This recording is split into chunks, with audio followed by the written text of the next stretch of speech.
Hello students. अभी इस revision video में ये फाउंडेशन जनवरी 2026 एग्ज़ाम के लिए एक चैप्टर अपन कवर करते हैं। चैप्टर 5 है परमुटेशंस एंड कॉम्बिनेशन। लेकिन आज के वीडियो में हम केवल परमुटेशंस की बात करेंगे। अगले वीडियो में हम कॉम्बिनेशन की बात करेंगे। तो पूरा चैप्टर का कंप्लीट रिवीजन मैं कवर करके दूंगा आपको दो वीडियो में। पहला वीडियो आज का परमुटेशन टारगेट करते हैं। परमुटेशन हो या कॉम्बिनेशन, अपने को अगर इस चैप्टर को पढ़ना है तो पहले तो एक टूल तैयार करना पड़ेगा जो हमारे इस चैप्टर को समझाने में हमारी हेल्प करेगा।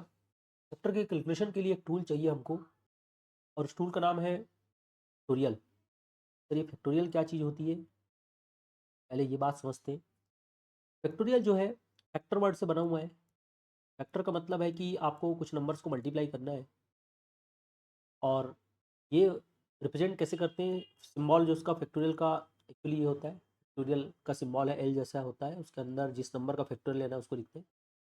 बट आज के डेट में चलन में ये वाला सिंबल है एन है, और उसके बाद ऐसा एक्सक्लेमेशन साइन जो आप लोग बोलते हो, जो बिकॉज ऑफ ये टाइप करना आसान है हमारे कैलकुलेटर में, हमारे मोबाइल में, तो कैलकुलेटर नहीं कंप्यूटर में ये सिंबल आपको डायरेक्ट की मिलता है, जिसको आप बटन दबाएं तो स्क्रीन पे टाइप हो जाए। ये पुराना ओरिजिनल सिंबल ये है। चलन में आजकल एक्सक्लेमेशन साइन फैक्टोरियल एन आ गया है। ये वाला जो ओरिजिनल सिंबल है फैक्टोरियल का, ये थोड़ा आउटडेटेड है बट दोनों चलता है। जैसे मैं बोल रहा हूँ फैक्टोरियल 5, तो बहुत सिंपल भाषा में अगर बताऊँ तो सिंपल सरल भाषा में ये कि 5 से स्टार्ट करना है, फैक्टर करते जाना है 4 3 2, और आखिरी में 1 तक जाना है, 1 पे रुक जाना है। 1 से कम करेंगे तो पूरा फिर तो जीरो ही हो जाएगा। तो किसी भी नंबर का फैक्टोरियल लेना है, उसका मतलब होता है कि उस नंबर को, उस नंबर का फैक्टोरियल जिसका ले रहे हैं उसको वहाँ से स्टार्ट करना है, एक एक कम करके लिखते जाना है, आखिरी 1 तक जाना है। फैक्टोरियल 5 का वैल्यू अगर कोई पूछे आपसे तो 120 आप बता सकते हैं। इसी तरीके से फैक्टोरियल अगर 7 है तो आप फैक्टोरियल 7 को लिख सकते हो 7 into 6 into 5 into 4 into 2 into 1। अगर आप इसको मल्टीप्लाई करें तो आई थिंक सो 5040 आता है, 5040 5040। अब अगर यहाँ पर हम इसको ब्रेक करें बीच में 7 इंटू 6 कर लेते हैं, और आप देखिए कि जो 5 4 3 2 1 है ना, हम इसको चाहे तो फैक्टोरियल 5 लिख सकते हैं, है ना। तो फिर सर ऐसे में तो फिर ऐसा भी कर सकते थे, 7 into 6 into 5 into 4 into 3 into 2 into 1 है। तो हम चाहे तो ये भी लिख सकते थे इसको कि 7 पहला नंबर लिखते हैं, उसका 6 5 4 3 2 1 पूरे का नाम जो है हम फैक्टोरियल 6 लिख सकते हैं। तो इस तरीके से अपन फैक्टोरियल को बीच में रोक सकते हैं, मतलब फैक्टोरियल को अपने हिसाब से अपन एडजस्ट कर सकते हैं। एक स्टैंडर्ड फॉर्म अगर मैं बताऊं फैक्टोरियल का, तो होता है factorial n is equal to, start होगा एन से ऑब्वियसली। अगर फैक्टोरियल 5 था तो 5 से स्टार्ट हुआ था, फैक्टोरियल 7 है तो 7 से स्टार्ट होगा, फैक्टोरियल 9 है तो 9 से स्टार्ट होगा, फैक्टोरियल एन है तो ये एन से स्टार्ट होगा। N into n-1 into n-2 into, करते जाओ, कम करते जाओ, करते जाओ, करते जाओ। आखिरी में कहीं रास्ते पे 3 आएगा, उससे कम कहीं रास्ते पे 2 आएगा, और आखिरी में 1 पे जाकर रुकेगा। मतलब कोई भी फैक्टोरियल हो, कहीं से भी स्टार्ट हो, जब हम उसको कम करते करते मल्टीप्लाई करते हैं, आखिरी पे वो 1 पे जाके रुकता है। और अगर मैं इसको भी थोड़ा मॉडिफाइड फॉर्म में समझाऊँ तो n लिखने के बाद आप n-1 लिख लो, आप n-2 लिख लो, आगे का नंबर नहीं लिखना है।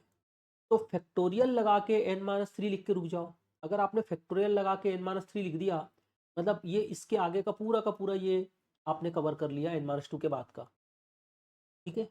तो अगले इसी इसी को मैं थोड़ा और एक तरीके से लिख के दे सकता हूँ। अपन चाहे तो ऐसा भी कर सकते हैं, factorial n is equal to n, फिर n-1, और यहाँ फैक्टोरियल लगा के रुक जाऊंगा तो ये n-2 हो जाएगा। अगर मैं इस फैक्टोरियल लगा के रुक जाता हूँ तो ये n-2 हो जाएगा। अगर मैं लिखना चाहूँ तो ऐसा लिख सकता हूँ, factorial n is equal to n into factorial n-1 हो जाएगा, फैक्टोरियल n-1 हो जाएगा। यानी जहाँ चाहे यहाँ फैक्टोरियल लगा के रुक जाओ तो इसके आगे का पूरा कवर हो गया, यहाँ फैक्टोरियल लगा के रुक जाओ तो इसके आगे का कवर हो गया, यहाँ फैक्टोरियल लगा के रुक जाओ तो इसके आगे का कवर। मतलब जहाँ भी आप फैक्टोरियल लगा दें उसके आगे का स्टेप लिखने की जरूरत नहीं है। ठीक है। तो इस तरीके से फैक्टोरियल को आप अपने हिसाब से, क्वेश्चन की डिमांड के हिसाब से एडजस्ट कर सकते हैं। एक आध क्वेश्चन जो अपन फिर से इस चैप्टर में भी ICAI का स्टडी मटेरियल के questions, specially solve example question को कवर करेंगे। और देखिए एक क्वेश्चन है, आप ICAI स्टडी मटेरियल का एक क्वेश्चन है, फैक्टोरियल 9 डिवाइड बाय फैक्टोरियल 6, बोला ये कितना होगा? बहुत सिंपल है। आप फैक्टोरियल 9 मतलब 9 इंटू 8 इंटू 7 इंटू, आप चाहे तो ऐसा कर सकते हो कि 9 8 7 6 5 4 3 2 1 पूरा मल्टीप्लाई करो, फिर नीचे से 6 5 4 3 2 1 करो। बेहतर होगा आप फैक्टोरियल 6 पे रुक जाओ। तो अगर आपने वहाँ पर बीच में फैक्टोरियल 6 लगा दिया, इसका मतलब है कि 6 5 4 3 2 1 और लिखने की जरूरत नहीं है। और डिवाइड बाय फैक्टोरियल 6 तो है ही है। ऐसा करने से आप देखेंगे फैक्टोरियल 6 कट जाएगा, आपके पास 3 बचेंगे, 9 8 और 7, मल्टीप्लाई कर लो, आंसर आ जाएगा। एक और क्वेश्चन पूछा है उसी तरीके से, एक और सिंपल सा है, बोला फैक्टोरियल 10 बाय फैक्टोरियल 7 कितना होगा? तो फैक्टोरियल 10 के लिए आपको पूरा 10 9 8 7 6 5 4 3 2 1 मल्टीप्लाई करने की जरूरत नहीं है। आप करो 10 इंटू 9 इंटू 8 इंटू, और उसके बाद क्या कर लो, फैक्टोरियल 7 लगा के रुक जाओ, बिकॉज ऑफ फैक्टोरियल 7 नीचे है। तो ये तो कॉमन सेंस हमारे पास होना चाहिए कि भाई कितने पे रुके जिससे कि हमारा काम बन जाए। तो ऊपर 3 लोग बचेंगे, 10 9 और 8, आप इसको मल्टीप्लाई करके आंसर लिख सकते हो। तो इस तरीके से किसी फैक्टोरियल को बहुत सिंपल तरीके से आप सॉल्व कर सकते हो, फैक्टोरियल को बहुत सिंपल तरीके से आप इसको एडजस्ट कर सकते हो। एक और सिंपल सा क्वेश्चन फैक्टोरियल से रिलेटेड अपने पास है। अगर हमको क्वेश्चन दिया जाता है factorial n plus one equal to 30 times of factorial n minus one, तो आपको यहाँ पर बोल रहा है n आपको सॉल्व करके निकालना है। आपके पास दो रास्ते हैं सी ए फाउंडेशन एग्जाम में, ऑब्जेक्टिव एग्जाम में। आप या तो उसको पूरा सॉल्व करके n निकालिए, या तो एक रास्ता ये है कि आप ऑप्शन चेक कर सकते हो, एन का वैल्यू ऑप्शन से उठा के यहाँ पर रख के देख लो कौन सा एन में से L H S equal to R H S हो रहा है। बेटर यही है। तो आपको जैसे ऑप्शन दिए जाएंगे एन का वैल्यू, तो आप इसमें से एन का वैल्यू उठा के रख सकते हो, देख सकते हो। मान लो मैं पहले आंसर को रख के देखता हूँ 5, अगर 5 रखने से, एन की जगह पे 5 रखने से अगर L H S equal to R H S आएगा तो ये सही आंसर है। अगर एन की जगह पे 5 रखने से नहीं आएगा L H S equal to R H S, तो किसी और ऑप्शन, ये बनेगा factorial 6, 30 times of factorial 4। Factorial 6 अगर आप ध्यान से देखें तो ये बनता है 6 इंटू 5 इंटू, मैं फैक्टोरियल 4 लिख दिया क्योंकि मेरे को राइट साइड से एक हिंट मिला है कि इधर भी फैक्टोरियल 4 है। बिना मल्टीप्लाई किए मैं बता सकता हूँ कि दोनों बराबर है। बहुत सिंपल सा कॉमन सेंस है कि दोनों तरफ फैक्टोरियल 4 आ गया, और इधर 6 इंटू 5 है और इधर 30 है, तो 6 इंटू 5 और 30 इधर 6 इंटू 5 होता है, तो एन इक्वल टू 5 रख लो, तो आपका समय भी बचेगा। इस तरीके से क्वेश्चन बना सकते हो पूरा डिटेल सॉल्व करके। मैं अभी टाइम वेस्ट कर दूँगा अपना, ना आप सबका, और ना आप सबको सलाह दूंगा कि आप फाइनल एग्जाम में टाइम बर्बाद, तो जल्दी आंसर लाना है। किताबों में लंबे चौड़े सॉल्यूशन दिए जाते हैं, आईसीआई की स्टडी मटेरियल में बाकायदा इसका सॉल्यूशन पूरा करके दिया गया है, क्वाड्रेटिक करके सॉल्व किया गया है, आपको वहाँ तक बात मिलेगा। तो बहुत सिंपल तरीके से आंसर पहचानना है चार ऑप्शन में से। ये बहुत बेसिक सा फैक्टोरियल जो है, इसको समझने के बाद, हाँ फैक्टोरियल बस एक बात ध्यान रखिएगा, जो फैक्टोरियल एन होता है ना, उसमें एन जो होता है वो पॉजिटिव इंटीजर होना चाहिए। ये कभी भी एन निगेटिव नहीं हो सकता, एक बात का ध्यान रखना। ये कभी भी फ्रैक्शन में नहीं हो सकता, ध्यान रखना। तब फ्रैक्शन मतलब 2/3 5/2 या 7/3, इस टाइप से कुछ भी ऐसा नहीं हो सकता, निगेटिव नहीं हो सकता। दो बातों ध्यान रखना है, निगेटिव और फ्रैक्शनल वैल्यू नहीं हो सकता, इंटीजर होगा, पॉजिटिव इंटीजर होगा। हाँ सर, जीरो हो सकता है क्या? बिल्कुल हो सकता है, फैक्टोरियल जीरो का वैल्यू 1 होता है, और फैक्टोरियल 1 का वैल्यू भी 1 ही होता है। तो बिल्कुल बस आप ये नहीं कहेंगे आप कि सर फिर तो कंपेयर कर देंगे तो factorial zero equal to factorial 1 हो गया, तो जीरो इक्वल टू 1 हो गया। बिल्कुल ये बात तो नहीं करना। क्यों, कैसे, मैंने कहा ना ये रिवीजन वीडियो है, तो इसमें एक लिमिटेड बात ही मैं कर सकता हूँ। और थोड़ी सलाह भी यही दूंगा कि आप ये बातें, इस टाइप की चीज़ें, थोड़ी क्यूरियोसिटी है दिमाग में, कैसे हुआ, क्यों हुआ, फैक्टोरियल जीरो वन कैसे हुआ, तो आप ज़रूर उसके लिए पढ़ना चाहें तो। अब एआई का ज़माना है, आप लोग इतने एडवांस जनरेशन में सारे जेनजी आए हैं कि आप लोग के पास बहुत सारी रास्ते हैं, आप फटाक से गूगल में सर्च कर सकते हो, या जो भी है आपको प्रॉपर जवाब मिल जाएगा। हमारी कुछ लिमिटेशंस हैं, हमको 1 घंटे के रिवीजन वीडियो में ढेर सारी बातें कवर करनी है, तो हम ऐसी बातों को लेकर के फिलहाल इस वीडियो में नहीं आ सकते, इससे हमारा और आपका टाइम नुकसान हो। तो आपकी क्यूरियोसिटी के लिए अगर आपको ये जानना है तो बिल्कुल आप डेफिनेटली आप एग्ज़ाम के बाद कभी इसको सर्च कर लीजिएगा, मुझसे बात करेंगे तो मैं भी बता दूंगा, लेकिन फ़िलहाल अभी इस वीडियो पे नहीं। फैक्टोरियल जीरो वन होता है, फैक्टोरियल वन वन होता है। उसके अलावा फैक्टोरियल टू फैक्टोरियल थ्री तो आप पता ही है सबको।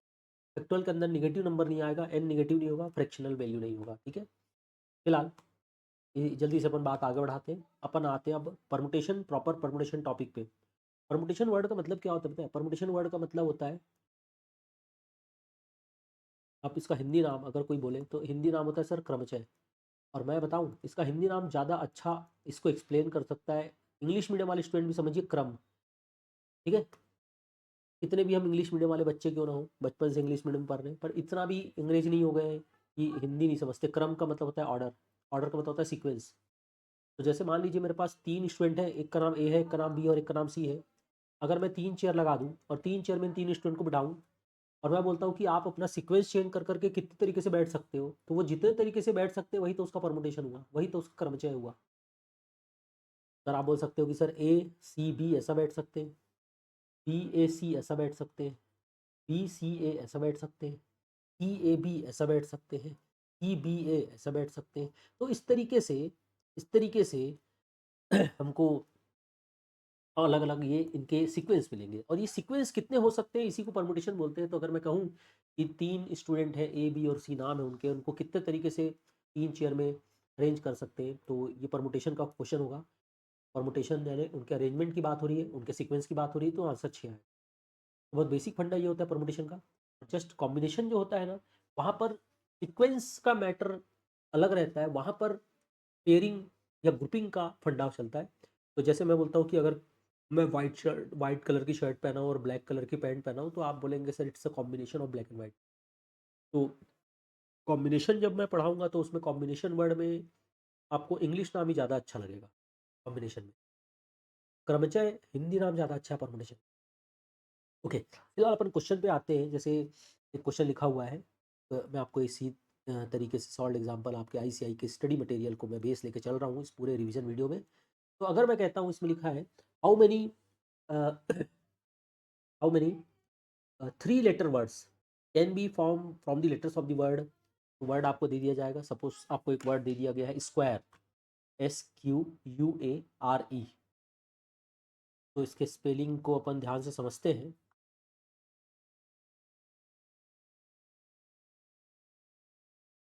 आप देख रहे हैं इसमें टोटल 6 लेटर है, 1 2 3 4 5 6। बट क्वेश्चन में बात लिखी गई है, मैं आपको पूरा क्वेश्चन लिख के नहीं बता रहा हूँ, बोल के बता रहा हूँ, ध्यान सुनिए। How many 3 letter word can be form. 3 letter वाले वर्ड बनाने तो पहले तो भैया इस 6 में से कोई भी 3 का अपने को यूज़ करना पड़ेगा, सारे का यूज़ नहीं कर सकते, 6 में से किसी भी 3 का। डिफरेंट वर्ड बनाने, तो जैसे मैंने कहा ना ए बी सी 3 स्टूडेंट थे, तो एक वर्ड बना ए बी सी, एक वर्ड बना बी ए सी, एक बना बी सी ए, एक बना ए सी बी। हालांकि इस वर्ड के कोई डिक्शनरी मीनिंग नहीं है, बट कोई वर्ड तो बना है, इसको एक वर्ड मान सकते हैं। अभी जैसे एक स्क्वायर वर्ड है, अगर मैं स्क्वायर वर्ड में इनका सीक्वेंस कोई चेंज कर दूं, एक नया वर्ड बनेगा, मीनिंगलेस वर्ड हो सकता है बट वर्ड तो बना। तो पहली बात तो 6 में से पूरे 6 का यूज़ नहीं करना है। अगर 6 में से पूरे 6 का यूज़ करना होता ना, बोलता अगर क्वेश्चन बोलता how many different words can be form with the letters of the word square, तो आप लिखते 6 में से पूरे 6 का यूज़ करना है। देखो लिखने का तरीका समझो, परमुटेशन 6P6 6। देखिए रिवीजन वीडियो है, बार बार कह रहा हूँ, रिवीजन वीडियो इसका मतलब ये है कि ये उन्हीं को बहुत ज़्यादा बेनिफिशियल होगा जो ऑलरेडी एक बार पढ़ चुके हैं। अगर एकदम ही ब्लैंक है आपका परमुटेशन, जीरो है परमुटेशन, तो आप रिवीजन वीडियो मत देखिए सर। यूट्यूब पे या हमारे इंस्टीट्यूट के किसी भी टीचर का रिवीजन वीडियो, रिवीजन का मतलब होता है ऑलरेडी आपको पता है बेसिक बातें, और उसको हम ज़्यादा उसको फिनिश कर रहे हैं, अच्छा और ज़्यादा रिवाइज कर रहे हैं, पढ़ा हुआ चीज़ है। तब तो आप बोलेंगे कि सर एकदम बेसिक ही नहीं पता, 6P6 क्या होता है मुझे नहीं पता, तो आपको फिर रेगुलर क्लास का वीडियो देखना पड़ेगा आपको। 6P6 चलिए फिलहाल मैं थोड़ा बता दूंगा, लेकिन ये होता है फैक्टोरियल 6। ठीक है, जैसे यहाँ पर 3 स्टूडेंट थे ए बी सी, तो 3 स्टूडेंट थे और मैंने कहा कि तीनों का यूज़ करके सीक्वेंस चेंज करो या डिफरेंट वर्ड बनाओ, तो यहाँ फैक्टोरियल 3 बोल सकते थे आप। और फैक्टोरियल 3 मतलब 3 × 2 × 1 यानी 6 आता है, और देखो यहाँ 6 आया है, ये 6 आया है। वैसे स्क्वायर वर्ड में अगर पूरे के पूरे 6 को यूज़ करना है तो 6P6 लिखेंगे, लेकिन यहाँ पर 6 में से किसी 3 को यूज़ करना है तो अपन 6P3 लिखेंगे। और 6P3 का मतलब होता है शॉर्ट कैलकुलेशन, अगर मैं बताऊँ आपको, तो 6P3 का शॉर्ट कैलकुलेशन होता है कि 6 को कम कर करके 3 बार लिखना है। 6 को कम कर करके 3 बार लिखना है, मतलब एक बार 6, एक बार 5, एक बार 4, 3 स्टेप। आंसर आ जाएगा आपका 120। ठीक है, और जैसे एक और वर्ड है एक और वर्ड है, हाँ चलिए चलो इसी को अपन लेके चलते हैं, स्क्वायर में ही बता देता हूँ। मान लो बता कि 6 में से किसी भी 4 लेटर का यूज करके डिफरेंट वर्ड बनाओ, मतलब 6 में से किसी 4 लेटर का ही सीक्वेंस इधर उधर चेंज करना है आपको, तो आप 6p4 लिखते हैं। 6 में से किसी 5 लेटर का, 6 में से किसी 5 लेटर का सीक्वेंस चेंज करके आपको डिफरेंट वर्ड बना दे तो 6p5 लिखते। 6 में से 6 का यूज करना है तो 6p6 लिख सकते। और 6p6 का मतलब होता है फैक्टोरियल 6। अगर मैं बहुत बेसिक बात रिवाइज कराऊँ आपको जल्दी से, तो NPR एक परमुटेशन का फॉर्मूला होता है जिसमें हमारे पास टोटल जो एलिमेंट है किसी क्वेश्चन में वो n है, उसमें से हमको r एलिमेंट का यूज़ करना है। पक्की बात है कि n ही बड़ा होगा या बराबर हो सकता है r के, मतलब अगर आपके पास 5 एलिमेंट है तो 5 में से मैक्सिमम 5 का ही तो यूज़ कर सकते हो आप, या 5 में से 4 का यूज़ करोगे, या 5 में से 3 का यूज़ करोगे, या 5 में से 2 का यूज़ करोगे, या 5 में से 1 का यूज़ करोगे, 5 में से 0 यूज़ कर सकते हो, 5 में से 6 कैसे यूज़ कर सकते हो। तो एक तो बहुत सिंपल सी कंडीशन ध्यान रखना कि NPR के फॉर्मूले में n बड़ा होता है r से। ज़्यादा से ज़्यादा केस हो सकता है कि n और r बराबर है, उससे ज़्यादा नहीं हो सकता। अब NPR का फॉर्मूला होता है एक्चुअली में factorial n upon factorial n minus r। तो अगर मैं इसी 6p3 को अगर इस फॉर्मूले से कैलकुलेट करके दिखाऊं, तो 6p3 अगर आप इसको फॉर्मूले से कैलकुलेट करें तो n का वैल्यू यहाँ पर क्या हो जाएगा, 6 हो जाएगा, और r का वैल्यू जो है 3 हो जाएगा। ये हो जाएगा फैक्टोरियल 6 अपॉन फैक्टोरियल 6 माइनस 3 हो जाएगा। तो ऊपर फैक्टोरियल 6 आएगा, ऊपर फैक्टोरियल 6 आएगा, और फैक्टोरियल नीचे फैक्टोरियल 3, 6 में से 3 जाएगा तो 3 आएगा।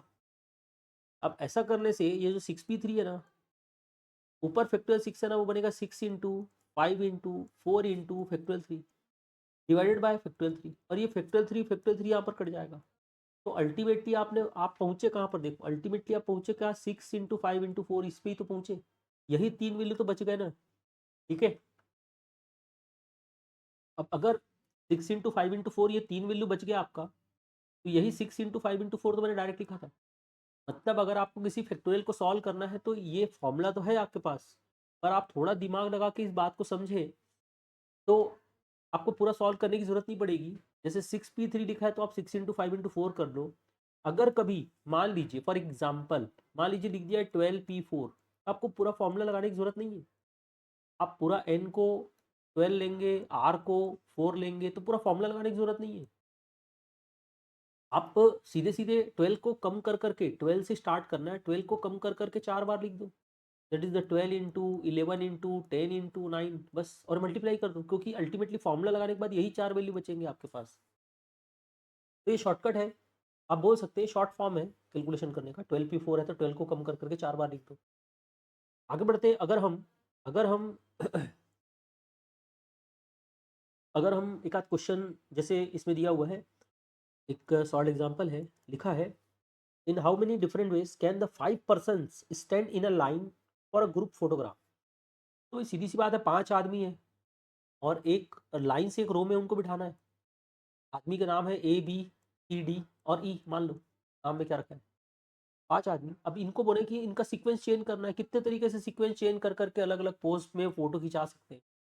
तो अगर ये 5 लोग हैं, इनका सीक्वेंस चेंज करना है अगर, तो कितने तरीके से अपना पोज चेंज, पोजीशन चेंज कर सकते हैं। 5 लोग हैं, 5 चेयर है, तो ऐसा बोल ना कि 5 लोग और 5 चेयर तो 5p5। अच्छा, क्वेश्चन में ये तो नहीं बोला है कि 5 में से किसी 3 आदमी का ही बस प्लेस चेंज करना है, कि 5 में से किसी 4 का, या 5 में से किसी 3 का, कुछ नहीं बोला है। मतलब सारे को चेंज कर सकते हो, सारे का यूज कर सकते हो। तो बनेगा 5p5। 5p5 को आप फैक्टोरियल 5 भी बोल सकते हो, फॉर्मूला भी लगा सकते हो, फंडा भी लगा सकते हो कि 5p5 का मतलब है 5 को कम कर करके 5 टाइम्स मल्टीप्लाई करना है। तो ये 5 को कम कर करके 5 टाइम्स मल्टीप्लाई करना, मतलब 5 इंटू 4 इंटू 3 इंटू 2 इंटू 1, तो 5 4 3 2 1 बन जाएगा फैक्टोरियल 5। आंसर आएगा 120। यानी 120 तरीके से ये अपना प्लेस चेंज करके, अलग अलग तरीके से पोजीशन चेंज करके अपना फोटोग्राफी सेशन कर सकते हैं। ठीक है, एक और क्वेश्चन पे आते हैं। एक और क्वेश्चन लिखा हुआ है, लिखा है the first second and third prizes are to be awarded.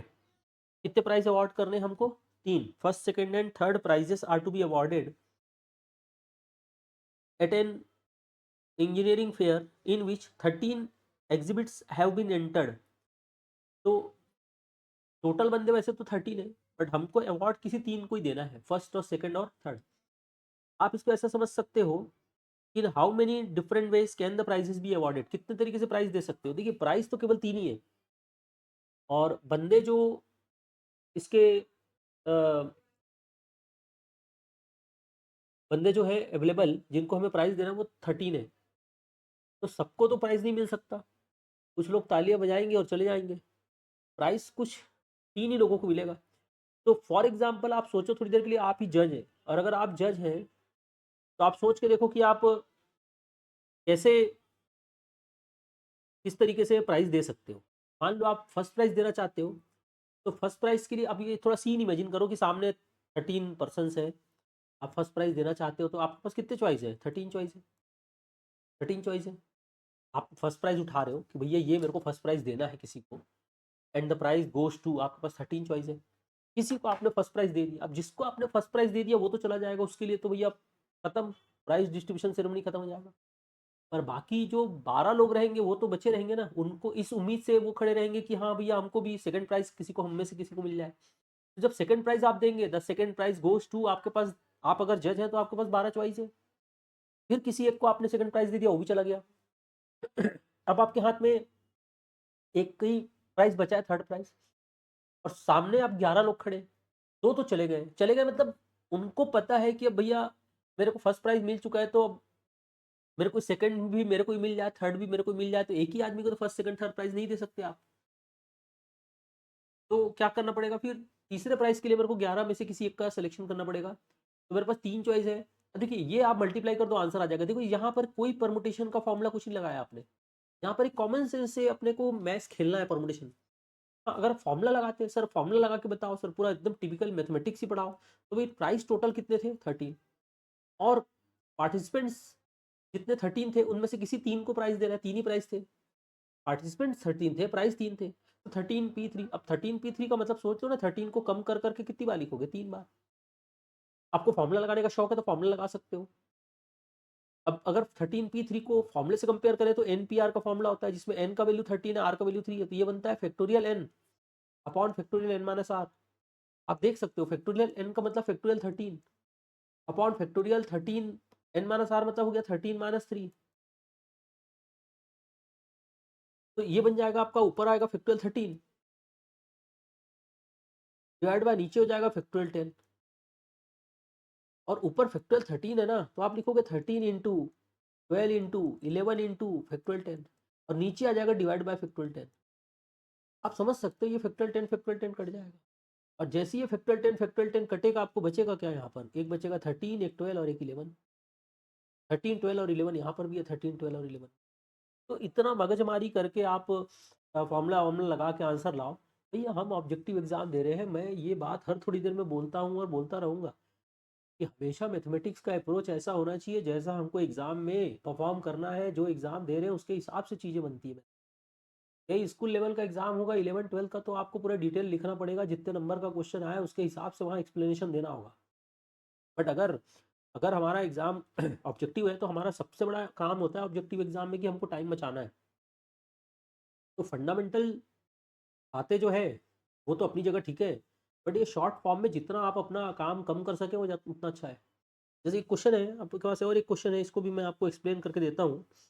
लिखा in how many different ways can 3 students be associated with 4 CA firm assuming that each chartered accountants can take at most 1 student, मतलब एक से ज़्यादा student नहीं रखेगा कोई भी firm. तो आप इसको इस तरीके से सोचिए। देखिए थोड़ा आप ना मैथमेटिक्स से हटके एकदम जनरल कॉमन लॉजिक पे आया करो, क्योंकि मैथमेटिक्स जो है ना कॉमन सेंस से बनता है। अगर कभी आपने किसी से सुना है कि मैथमेटिक्स फॉर्मूले से बनता है, तो गलत है। सर मैथमेटिक्स तो फॉर्मूले से सॉल्व होता है, बनता है मतलब दिमाग में इसको करना क्या है वो आइडिया तो आपको कॉमन सेंस से ही आएगा, करना क्या है पहले वो इंपॉर्टेंट है। तो यहाँ पर यहाँ पर जैसे लिखा हुआ है कि टोटल 4 ये फर्म है, 4 फर्म है भाई। अब 4 फर्म है, तो पहला जो बंदा है, पहला जो टोटल कितने हैं? In how many different ways can 3 student be associate, 3 student है, स्टूडेंट तो 3 ही है, ये 3 स्टूडेंट है आपके पास। ठीक है, बहुत प्यारे बहुत स्मार्ट दिखते थे ये लोग, सीए करने आए तो थोड़ी हालत खराब हो गई बेचारे लोग की मेहनत कर करके। पर जैसे ही सीए बन जाएंगे वापस इनके चेहरे पे निखार आ जाएगा। अभी थोड़ी मेहनत लग रही है इसलिए ऐसे दिख रहे हैं। हंसना मत बेचारों पे, बड़े प्यारे बच्चे हैं लोग। 3 फर्म 4 फर्म है, 3 बच्चे। तो सीधी सी बात है पहले इस बंदे के पास इस कितने चॉइस है, कितने जगह से एसोसिएटेड हो सकता है, ये इन 4 में से कहीं एसोसिएटेड हो सकता है। और इसके पास 4 चॉइस है। मान लो ये कहीं एक जगह से एसोसिएट हो गया, तो अगले बंदे के पास फिर 3 चॉइस रहेंगे ना, या तो यहाँ से एसोसिएट होगा, या तो यहाँ से, या तो यहाँ से। फिर वो भी किसी एक जगह पे एसोसिएट हो गया, तो आखिरी के पास 2 चॉइस होंगे, या तो वो यहाँ से एसोसिएट होगा, या तो यहाँ से, मतलब 2 चॉइस है। तो ये हो गया आपका आंसर 24।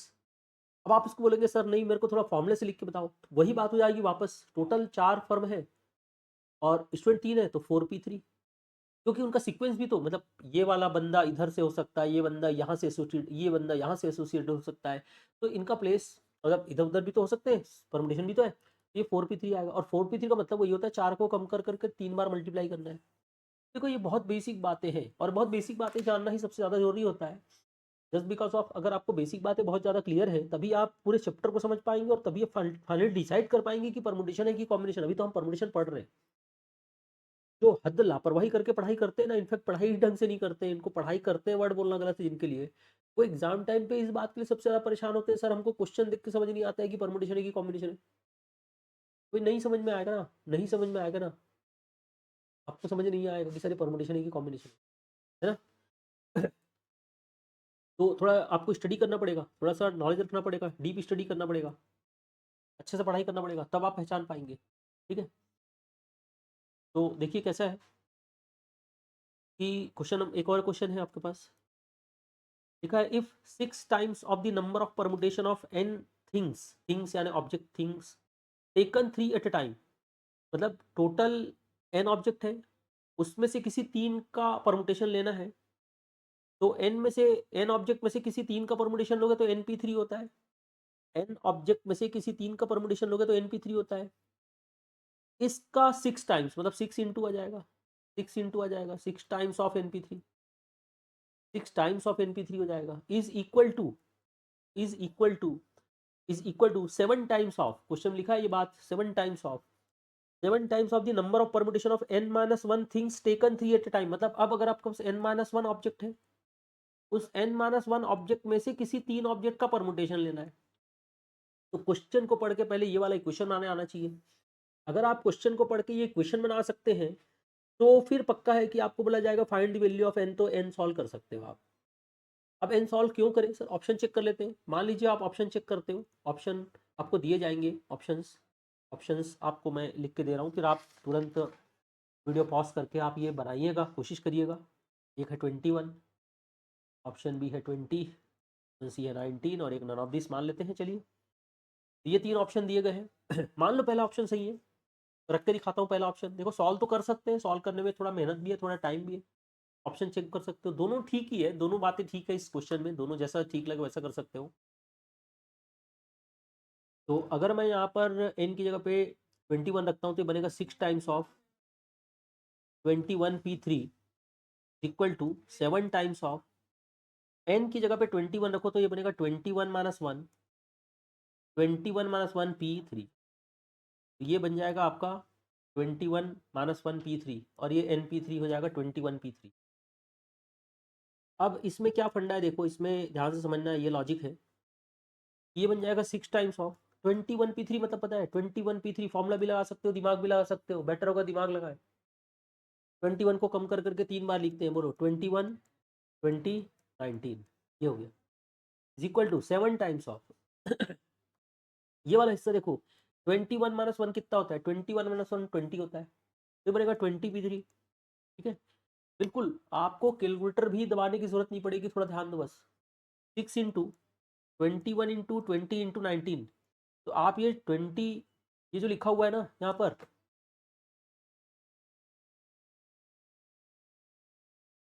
ये जो लिखा हुआ है इधर और इधर, 20p3 मतलब 20 को कम कर करके 3 बार लिखेंगे, 20 इंटू 19 इंटू 18।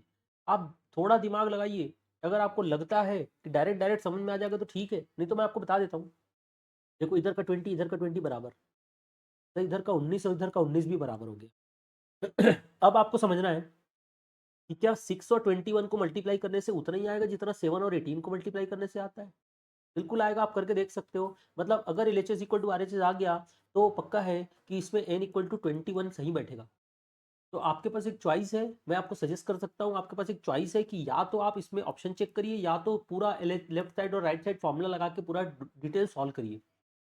ठीक है, तो बच्चे लोग इस तरीके से ये वाला क्वेश्चन भी अपना सिंपल सा क्वेश्चन कंप्लीट होता है। अभी और अपन और क्वेश्चन करते हैं आगे। स्टूडेंट, अगला क्वेश्चन करने से पहले एक बहुत सिंपल सा फंडा आपसे और डिस्कस कर लूँ मैं कि जैसे परमुटेशन में हम लोग बोलते हैं एन पी आर का फॉर्मूला होता है factorial n upon factorial n minus r. ठीक है, तो यहाँ पर एक बहुत बेसिक सी बात और है कि एक्चुअली स्टूडेंट, मैं अभी जो आधे घंटे पहले का आपने रिकॉर्डिंग देखा है बट तो जस्ट बिकॉज ऑफ कल मैंने रिकॉर्डिंग किया था आधे घंटे का, फिर मेरी क्लास का टाइम हो गया, तो फिर आज ये रिकॉर्ड अभी कर, तो बिल्कुल कंफ्यूज मत होइएगा इस छोटी सी बात पे कि वो चेंज, बिल्कुल एग्जैक्टली वही परमुटेशन की बात चल रही है और इस और आधे घंटे में हम परमुटेशन की बातें करते हैं। ओवरऑल टोटल ये रिकॉर्डेड वीडियो आपको 1 घंटे परमुटेशन मिला है, वैसे ही 1 घंटे का रिकॉर्डेड वीडियो में और आप लोग को कॉम्बिनेशन टॉपिक को कवर करें। ओके स्टूडेंट, चलिए तो आगे बढ़ते हैं। तो मैंने कहा कि जो हमारे पास फॉर्मूला है एन पी आर वो है factorial n upon factorial n minus r. अगर हम इसमें ये मान के चलते हैं किसी केस में कि अगर एन और आर बराबर है, अगर एन और आर बराबर है तो if n equal to r, अगर एन और आर बराबर है ये आपका बन जाएगा एन पी आर का नाम बदल के एन लिख देंगे अपन। अगर एन और आर बराबर है मतलब किसी क्वेश्चन में, किसी पर्टिकुलर क्वेश्चन में ऐसा कुछ मेंशन है एन और इक्वल है आर, तो ये आपको बन जाएगा factorial n upon factorial n minus n हो जाएगा। मतलब अब आर की जगह पे अपन क्या लिखेंगे, एन लिखेंगे। तो ऐसा करने से ये आपका बन जाएगा n p n equal to, ऊपर आएगा फैक्टोरियल एन, नीचे आएगा फैक्टोरियल जीरो।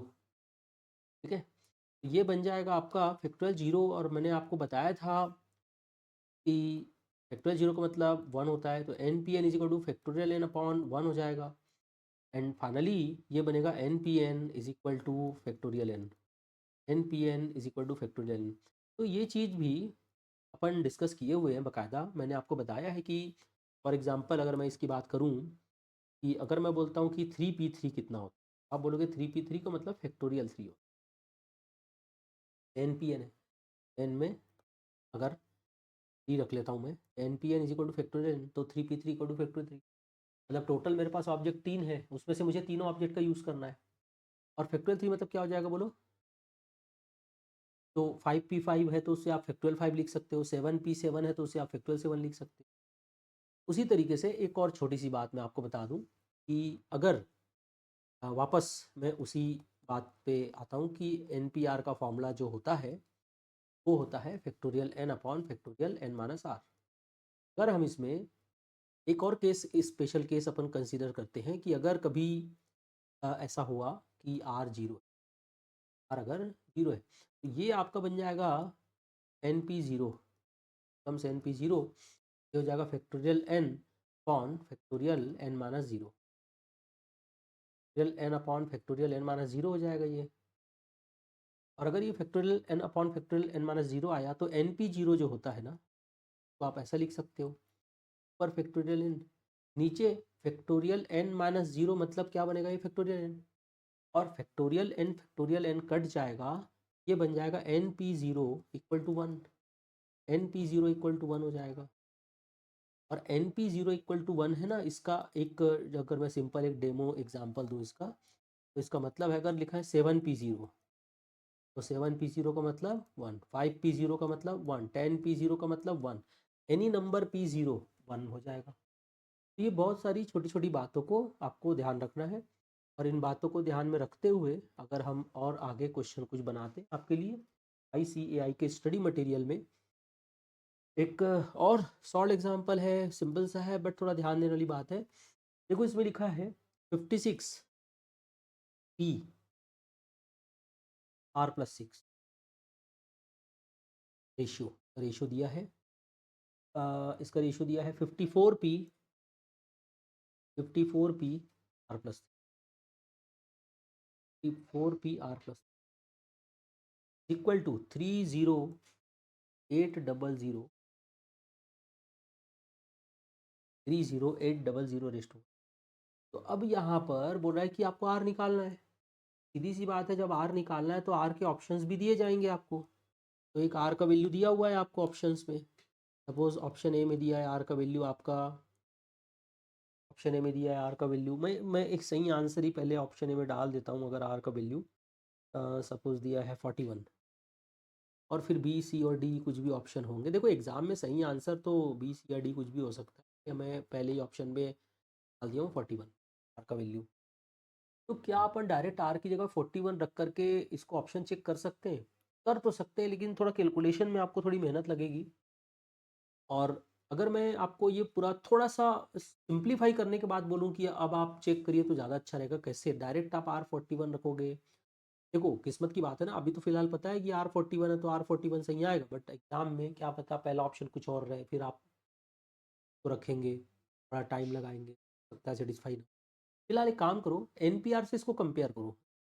56 को n मान लो, और R+6 जो है उसको R मान लो, ये बन जाएगा NPR। इसको भी वैसे ही करो, इसको n मान लो, इस R+3 को R मान लो, तो ये भी बन जाएगा NPR। अब NPR का फॉर्मूला क्या होता है? NPR का फॉर्मूला होता है factorial n upon factorial n minus r, है ना?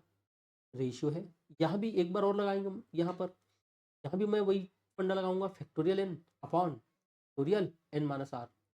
पर बात यह है कि n और r की जगह लिखे क्या? अच्छा इधर तो है 30800 डिवाइडेड बाय 1, ये जो रेशियो है डिवाइड बाय।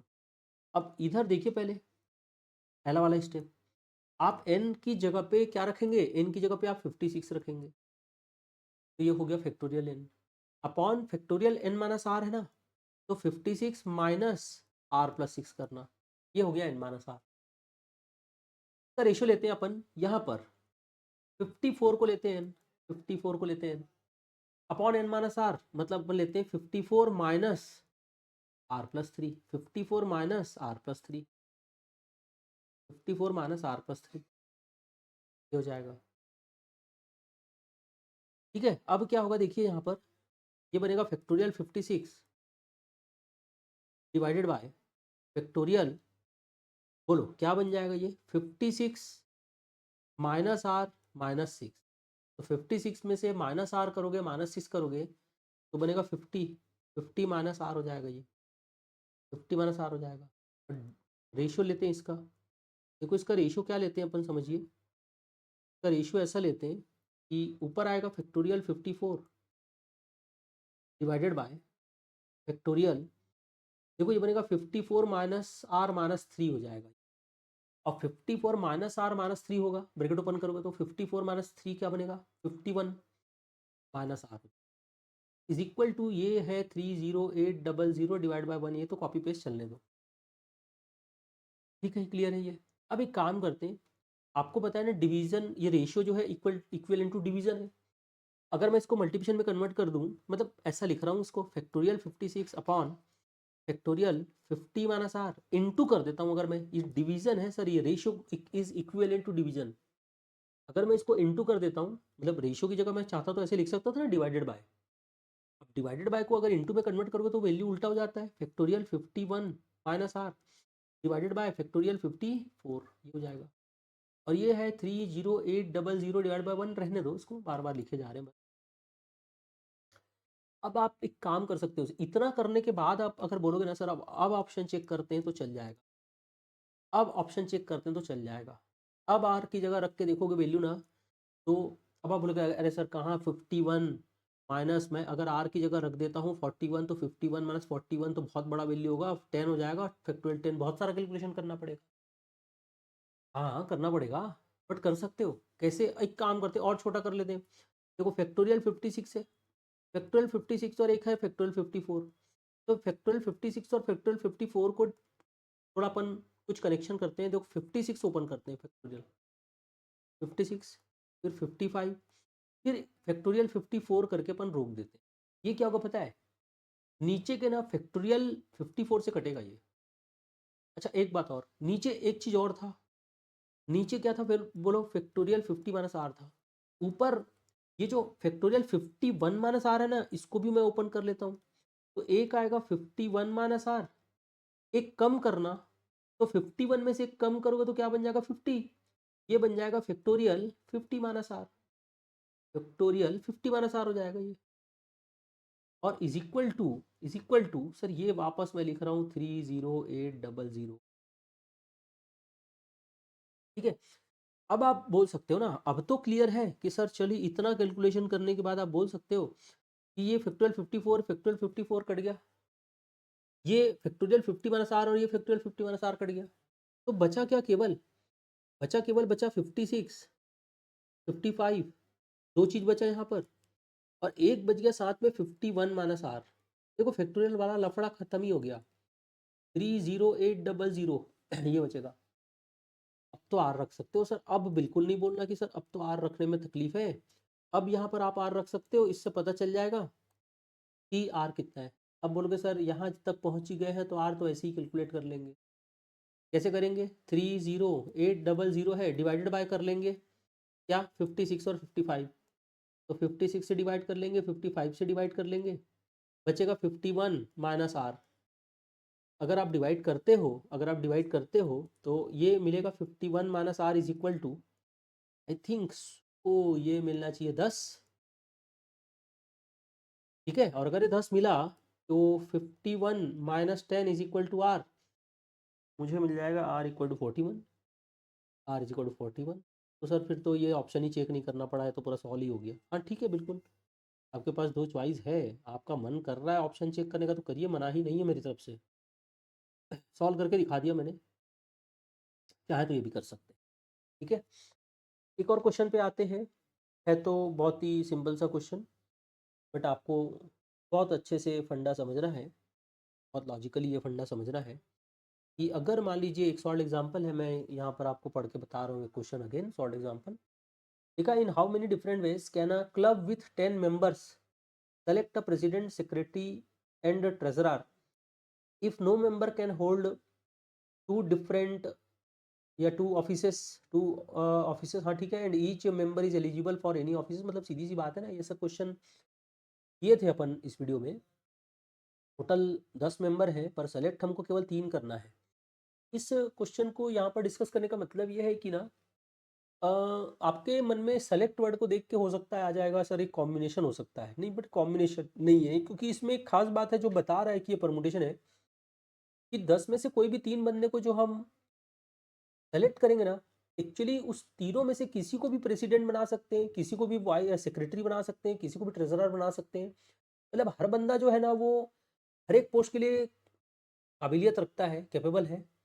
तो इसी से पता चल रहा है कि यहाँ परमुटेशन जैसा खेलना है हमको, कि ये बंदा प्रेसिडेंट भी हो सकता है, सेक्रेटरी भी हो सकता है, ट्रेजरर भी हो सकता है, ये वाला बंदा ये हो सकता है, ये हो सकता है, ये हो सकता है। अरे हर बंदा इधर उधर किसी भी चेयर में बैठ सकता है, किसी भी पोस्ट को संभाल सकता है।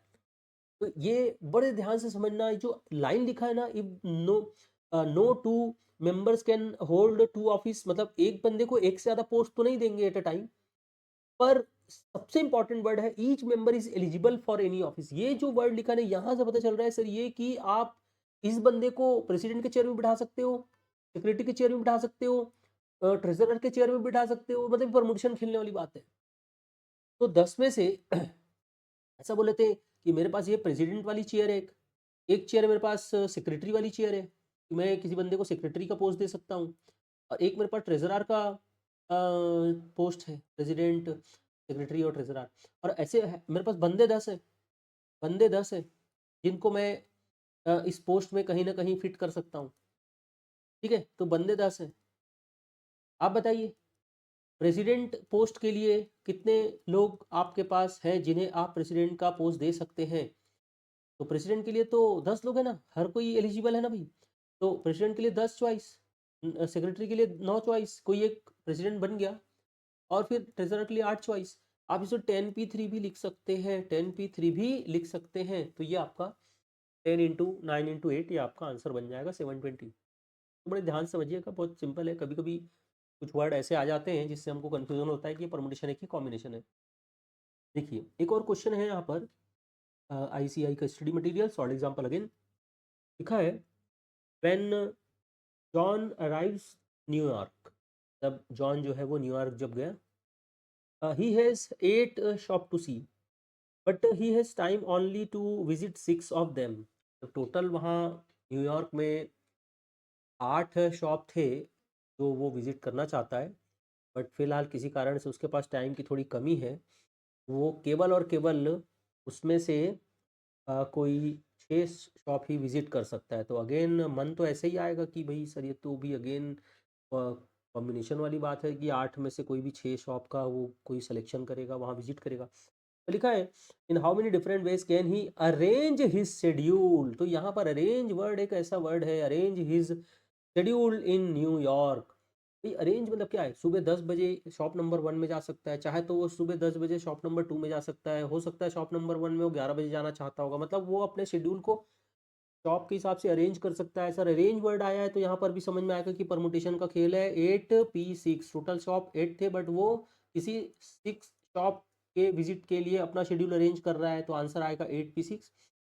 शॉर्ट फॉर्म क्या है 8P6 का कि 8 को कम कर करके आप 6 बार लिख सकते हैं, तो 8 × 7 × 6 और 5 × 4 × 3। अगर आप ये कैलकुलेशन करेंगे तो 20160 आएगा आंसर। ठीक है, बस ये दो लगातार क्वेश्चन जो मैंने बताया इसके वर्डिंग्स को समझने के लिए मैंने बताया, कंफ्यूज नहीं होना है। आ, एक और क्वेश्चन मुझे दिखाई दे रहा है सॉल्व एग्जाम्पल में, मैं पढ़ के बताता हूँ। इस क्वेश्चन के अंदर मुझे 2 पार्ट दिख रहे हैं। क्या लिखा देखो, when doctor Ram arrives in his dispensary. चलिए तो एक बंदा है, डॉक्टर है, नाम है राम, अ, अपने डिस्पेंसरी जब जा रहा है, he finds 12 patients waiting to see him. 12 patient हैं उनके पास जो वेट कर रहे हैं उनका। If he can see only 1 patient at time, ठीक है भाई, find the number of ways he can schedule his patient if.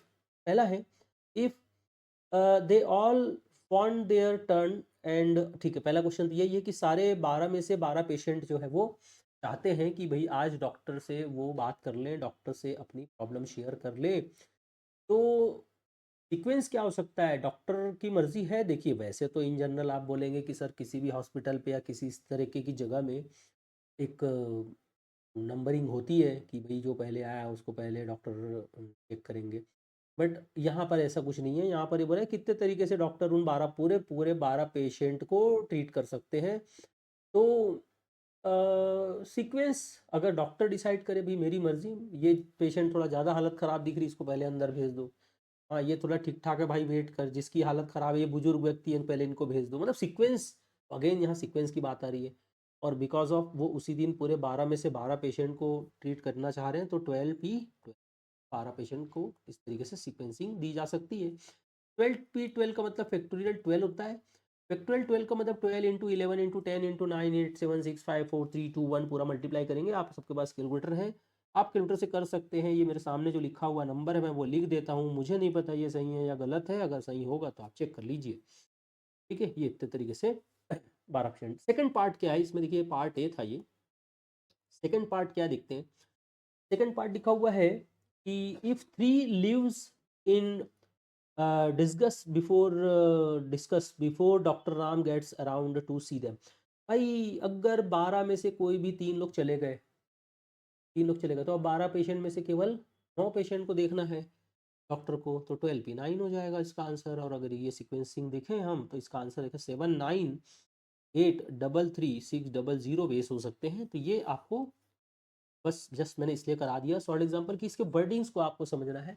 देखो स्टूडेंट्स क्या होता है, आप कितनी भी तैयारी करके जाओ, कितनी भी मेहनत करके जाओ, CA फाउंडेशन एग्ज़ाम में खासकर मैथ्स की अगर मैं बात करूं, तो यहाँ कोई ज़रूरी नहीं होता कि एग्ज़ाम में आपको word to word copy paste question ICI के स्टडी मटेरियल का कहीं का भी सॉल्व या अनसॉल्व या एडिशनल का मिल भी सकता है। और जब सॉल्व एग्जाम्पल या अनसॉल्व एग्जाम्पल या कोई भी ऐसा क्वेश्चन जो आप घर से देख के गए पढ़ के गए वो वहाँ दिखाई देता है तो आप खुश हो जाते हैं, अरे वाह ये तो देखा हुआ क्वेश्चन, कॉन्फिडेंस लेवल अलग ही रहता है। बट अगर ये वर्ड देखो ICI स्टडी मटेरियल की है, बहुत सरल है, एक लाइन का आंसर है, लेकिन अगर ये ना अचानक से एग्जाम में दिखता है ना तो कहीं ना कहीं थोड़ी घबराहट हो सकती है, कॉन्फिडेंस अगर आपको नहीं है तो लगेगा अरे भाई पता नहीं ये परमुटेशन है कि कॉम्बिनेशन है, भाई पता नहीं ये इतना सरल क्या है। अच्छा कई बार अपने आप पे शक करते हैं, पर भाई इतना सरल कैसे हो सकता है मेरा क्वेश्चन पेपर, मैं तो बहुत बदनामी देखा हूँ अपनी, मतलब कहना चाहिए एग्जाम में, जब जब एग्जाम दिया हूँ 10 12 हर बार भी मेरी तो हालत ख़राब रहती थी। मेरा तो पेपर ऐसे लगता है कि मैं पता नहीं इस जनरेशन में और ऐसे साल में बड़ा हो रहा हूँ कि हर साल जब भी टफ पेपर आता है मेरे ही अटेम्प्ट लगता है वो। अरे यार ये सब फालतू बातों से दूर रहो, ऐसा कुछ नहीं है, आप ये मेहनत करिए। देखो एक फंडा समझिए, अ, एक सर्कुलर परमुटेशन का लॉजिक होता है। देखिए अब सर्कुलर परमुटेशन का जो लॉजिक होता है, अगेन यहाँ भी वैसे ही कुछ बातें करेंगे, मैं डायरेक्ट डायरेक्ट आपको कुछ फंडा आपके दिमाग में रिवाइज करा दूँ कि अगर जब अपन कहते हैं कि एक राउंड टेबल में कुछ आदमियों को बिठाना है, कुछ महिलाओं को बिठाना है, कुछ लड़कों को बिठाना है, कुछ लड़कियों को बिठाना है, तो राउंड टेबल की जब बात होती है, अभी तक हम लोग जो नंबर्स को अरेंज करते थे, लेटर्स को अरेंज करते थे, कुछ अल्फ़ाबेट्स को अरेंज करते थे, तो वहाँ हम लोग एक लीनियर परमुटेशन की बात करते थे। अब राउंड टेबल मतलब एक सर्कुलर फॉर्म में अगर कुछ डेटा को अरेंज करना है, कुछ बंदे, कुछ लड़के लड़कियों, महिलाओं पुरुष को अरेंज करना है, बिठाना है, तो इसमें क्या होता है कि जितने भी लोग रहेंगे क्वेश्चन में, 1 2 3 4 5 6 7 8, तो फैक्टोरियल 8 नहीं होगा, है ना। 8 लोगों को अगर राउंड पे बिठाना है तो फैक्टोरियल 8 - 1 लेना, n लोगों को बिठाना है तो फैक्टोरियल n - 1 लेना। क्यों, कैसा, प्लीज रिवीजन वीडियो में तो ये बात करना ही नहीं है, आपको काम भी नहीं पड़ेगा क्यों और किस लिए ऐसा होता है, सर n - 1 क्यों करते हैं। लेकिन क्यूरियोसिटी जो होती है, मान लो आपको इच्छा है, तो आप फिलहाल बहुत अच्छे से प्यार से पढ़ाई करके पहले एग्ज़ाम दे लो। एग्ज़ाम के बाद आपकी कभी क्यूरियोसिटी अगर ज़िंदा रही तो मेरे से पूछ लेना या गूगल में सर्च कर लेना, या रीज़न कहीं से भी देख, बहुत रास्ते हैं। फ़िलहाल मैं एग्ज़ाम ओरिएंटेड बात कर पाऊँगा। और अगर आपको क्वेश्चन में बोल दिया जाए कि 10 20 15 फूलों फूलों से एक वो फूलों की माला बनानी है, मोतियों की माला बनानी है, तो ऑब्वियसली फूलों की माला, मोतियों की माला, गार्लैंड की बात जब करेंगे तो ये भी सर्कुलर ही है। अब इसमें भी बहुत अलग अलग टाइप के कलर्स के, अगर आपके पास फ्लावर्स है तो फ्लावर्स का सीक्वेंस चेंज किया जा सकता है। अगर आपके पास अलग अलग टाइप के मोती है या कुछ स्टोन है या कुछ ऐसी चीज़ें हैं जिससे नेकलेस बनाना है, तो आप उनका सीक्वेंस अलग अलग चेंज कर सकते हो। ये वाला फ्लावर इधर, ये वाला फ्लावर इधर, ये वाला फ्लावर की जगह ये वाला फ्लावर, कुछ भी सीक्वेंस चेंज कर सकते हो। इस केस में अगर आपके पास सर्कुलर, ऑब्वियसली ये मोतियों की माला, फूलों की माला सब सर्कुलर ही है, तो इसमें n - 1 डिवाइड बाय 2 करिएगा सर, इसमें n factorial n - 1 divide by 2, इसमें हाफ करिए, ठीक है। तो बस दो पैटर्न ध्यान रखिएगा, क्यों होता है कैसा होता है अभी फ़िलहाल नहीं बता सकते, अपना थीम वो नहीं है। एक्चुअली यहाँ पर जब महिलाओं को, आदमियों को, बच्चों को, लड़कों को, लड़कियों को ये बोलेगा तो फैक्टोरियल n - 1 करना, और अगर मोतियों की माला, फूलों की माला या इस टाइप का कुछ किस्सा बनाया जाएगा तो फैक्टोरियल n - 1 तो करना ही है, डिवाइड बाय 2 करना है। एक आध दो क्वेश्चन इससे रिलेटेड अगर मैं डिस्कस करूं आपसे, तो उसमें ये हो सकता है, जैसे क्वेश्चन, एक सिंपल सा क्वेश्चन पहले मैं ये बोल सकता हूँ कि इन how many ways 10 persons can be seated in a round table. तो 10 लोगों को अगर राउंड टेबल में बिठाना है तो फैक्टोरियल 10 - 1, यानी आंसर आ जाएगा फैक्टोरियल 9। अगर बोला जाएगा इन हाउ मेनी वेज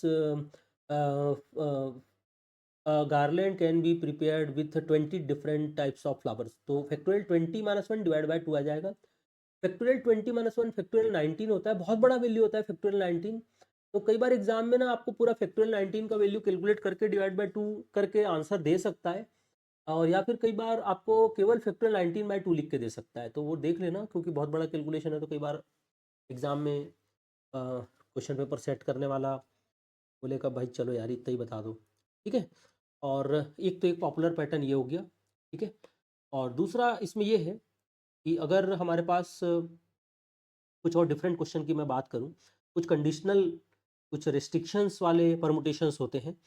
जैसे एक बड़ा पॉपुलर पैटर्न है कि क्वेश्चन लिखा जाएगा how many 3 digit numbers, how many 3 digit numbers can be form using the digits. आपको डिजिट बता देगा कि भाई ये क्या क्या यूज़ करना है। मान लो बोलेगा 2 3 7 5 8 9, मान लो बोलेगा इतने इतने डिजिट को यूज़ करो, आप 1 यूज़ नहीं कर सकते। आप 3 यूज़ नहीं कर सकते, सॉरी सॉरी 6 यूज़ नहीं कर सकते, आप 4 यूज़ नहीं कर सकते, आपको 2 3 7 5 8 9 ही यूज़ करना। तो यहाँ पर 2 केस होता है। अगर क्वेश्चन में कुछ मेंशन नहीं है तो अपन जनरली क्या लेते हैं, रिपिटिशन नॉट अलाउ लेना। एआई का जो थीम है वो ऐसा चलता है कि जब क्वेश्चन में कुछ भी मेंशन ना हो तो रिपिटिशन नॉट अलाउ को फंडा लेके चलना, और अगर क्वेश्चन में मेंशन है कि रिपिटिशन अलाउ है तो अलाउ, नॉट अलाउ तो नॉट अलाउ। फिलहाल मैं अगर रिपिटिशन नॉट अलाउ की बात करूँ, पहले आप कितने चेयर लगाना, 3 चेयर। तो we have to form 3 digit number, 3 chair लगा लो। पहले चेयर के लिए रेस करा लो, पहले चेयर में रेस में पार्टिसिपेट करेंगे 2 3 7 5 और 8 और 9, इन द सेंस पहले चेयर में इनमें से कोई भी बैठ सकता है। तो पहले चेयर के लिए आपके पास कितने चॉइस है, 6 चॉइस है, ये 6 में से कोई भी बैठ सकते हैं पहले चेयर में। फॉर एग्जाम्पल आप मान लीजिए कि 2 बैठ गया पहले चेयर में, तो पहले चेयर में अगर 2 बैठ गया है और रिपीटिशन अलाउ नहीं है, मतलब सेकंड चेयर के लिए 2 एलिजिबल नहीं है, तो सेकंड चेयर के लिए आपके पास 5 चॉइस बचे, अब बचे 5 नंबर है तो ये 5 नंबर में से कोई भी एक बैठेगा सेकंड चेयर में। फिर कोई एक बैठ गया, फॉर एग्जाम्पल 9 बैठ गया, तो अगले चेयर के 4 चॉइस हो जाएंगे। और इस तरीके से आप देख सकते हो कि इसका आंसर आ जाएगा 120, 120 नंबर बन सकते हैं, मतलब 120 नंबर्स ऐसे बन सकते हैं जो 3 डिजिट वाले हैं। अब वो नंबर 2 से स्टार्ट हो रहा है, चाहे 3 से स्टार्ट हो रहा है, चाहे 7 से स्टार्ट हो रहा है, चाहे 5 से, चाहे 9 से, चाहे 8 से, वो सारा कुछ सारा कुछ सारा कुछ इसमें कैलकुलेटेड है। और सेकंड पार्ट ये है कि अगर अब मैं रिपीटिशन अलाउ बोल देता इसी क्वेश्चन में, तो 3 चेयर लगाते आप। फर्स्ट चेयर के लिए तो पूरे 6 लोग एलिजिबल है, 2 है, 3 है, 7 है, 5 है, 8, तो पूरे 6 के 6 फर्स्ट ईयर के लिए रेस करेंगे। इन द सेंस रेस करने का मतलब है कि फर्स्ट ईयर के लिए पूरे के पूरे ये 6 लोग जो हैं ये कोई भी चेयर में बैठ सकते हैं।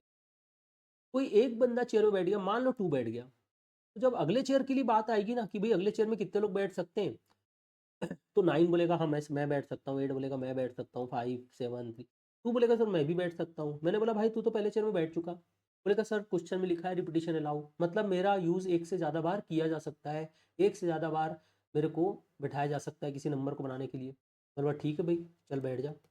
सपोज फॉर एग्जाम्पल दोनों चेयर में 2 बैठ गया, तो क्या रिपीटिशन अलाउ का ये मीनिंग होता है कि क्या तीसरे चेयर में भी वो 2 बैठ सकता है? क्या तीसरे चेयर के लिए भी वो वैलिड है? हाँ सर बिल्कुल है। तो कोई नंबर रिपीटिशन अलाउ का मतलब कितने भी बार बैठ सकता है, मतलब अगले चेयर के लिए भी वो बैठे या ना बैठे पर पूरे के पूरे 6 नंबर्स अवेलेबल है। यानी आप इस तरीके से अ, देख सकते हो कि टोटल 216 केस हो सकते हैं रिपीटिशन अलाउ के केस। तो रिपीटिशन नॉट अलाउ और रिपीटिशन अलाउ, इस बात का ध्यान रखें। ठीक है, चलिए मैं एक सिंपल सा और एक क्वेश्चन दे रहा हूँ जिसमें थोड़ा सा एक ट्रिकी और बात रहती है जो एग्जाम के लिए पॉपुलर पॉपुलर होता है। बोलेगा कि how many 3 digit numbers, how many 3 digit numbers can be form, how many 3 digit numbers can be form using only the digits, suppose है 0 2 3 7 8 और 9, सपोज ये नंबर यूज कर। देखो इस इंटरेस्टिंग क्या है वो समझ। चलिए मैं इसमें भी 2 केस कंसीडर करके बताऊंगा आपको। पहला केस है कि अगर रिपीटिशन नॉट अलाउ है, अगर रिपीटिशन नॉट अलाउ मतलब एक नंबर को एक से ज़्यादा बार यूज़ नहीं कर सकते, 3 डिजिट वाले नंबर बनाने तो आप 3 चेयर कंसीडर करिए। अगर बोलेगा 4 डिजिट वाले नंबर बनाओ तो आप 4 चेयर कंसीडर करना। पहले चेयर के लिए जब रेस होगी ना तो 2 रेस में पार्टिसिपेट करेगा, 3 बैठ सकता है पहले चेयर में, 7 बैठ सकता है पहले चेयर में, 8 बैठ सकता है पहले चेयर में, 9 बैठ सकता है पहले चेयर में। 0 बोला सर मेरे को ध्यान नहीं दे रहे हो क्या? मैं बोला हाँ तेरे को स्पेशली ध्यान दे रहा हूँ कि पहले चेयर में 0 नहीं बैठ सकता। बोले क्यों सर, नाराज़ हो गया 0, और मेरे को क्यों नहीं बैठाओगे सर? मैंने बोला भाई थोड़ा मैथ्स वैस पढ़ के आ। पहले चेयर में अगर 0 बैठ जाएगा तो अगले चेयर में फिर 3 बैठेगा, 8 बैठेगा, तो ये 38 कहलाएगा ना। 038 कोई 3 डिजिट वाला नंबर थोड़ी ना होता है। अच्छा सर, ओके ओके, बात समझ में आई सर मुझे कि पहले चेयर में 0 नहीं बैठ सकता, मतलब पहले चेयर के लिए 0 डिस्क्वालीफाई है।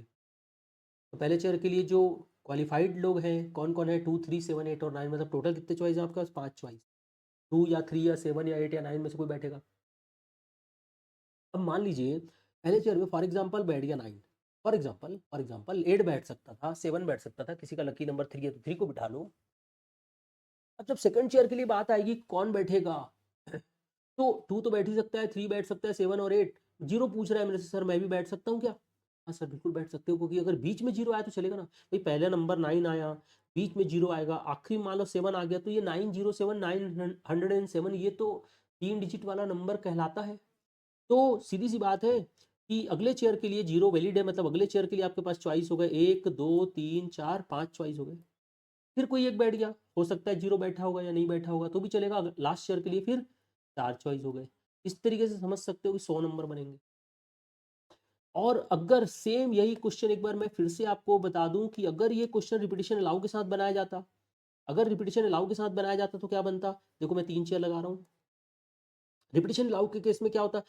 डेफिनेटली पहले पोजीशन पे तो जीरो नहीं आ सकता। तो जीरो अगर पहले पोजीशन में नहीं आ सकता, मतलब जीरो को छोड़ करके कुछ भी आ सकता है। जीरो को छोड़ के कितने चॉइस आपके पास है बोलो? 5 चॉइस। जीरो को छोड़ के आपके पास 5 चॉइस। तो ये 5 चॉइस है फर्स्ट चेयर में, कोई बैठ सकता है। फॉर एग्जाम्पल पहले चेयर में बैठ गया 7, फॉर एग्जाम्पल पहले चेयर में बैठ गया 7। तो अगर पहले चेयर में 7 बैठ गया, अगर पहले चेयर में 7 बैठ गया है, तो अगले चेयर के लिए जीरो भी क्वालिफाइड है और 7 बोलेगा सर रिपीटिशन अलाउ है, मैं भी आ सकता हूँ। मतलब अगले चेयर के लिए देखो कितने चॉइस हो गए, 1 2 3 4 5 और 6 चॉइस हो गए।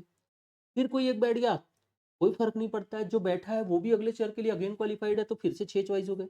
और इस तरीके से आप कैलकुलेट करेंगे तो ये बन जाता है लग 180 नंबर्स बन सकते हैं। तो आपको क्वेश्चन में ध्यान देना है बच्चों कि जीरो दिया है कि नहीं, जीरो क्वेश्चन में कहाँ दिया है, दिया है तो उसको रख सकते हैं कहाँ पर या नहीं रख सकते। तो स्टूडेंट ये परमुटेशन का एक मोटा मोटा पूरा हिसाब किताब हमने इस 1 घंटे में किया है। इस 1 घंटे की वीडियो में, इस 1 घंटे की रिवीजन वीडियो में आपको ये पूरा का पूरा परमुटेशन का एक मैंने रिवीजन आपको कराया। आ, आने वाले एक नए वीडियो में लगभग 1 घंटे का वीडियो मैं और बनाऊंगा आपके लिए, जिसमें हम कॉम्बिनेशन की बात करेंगे।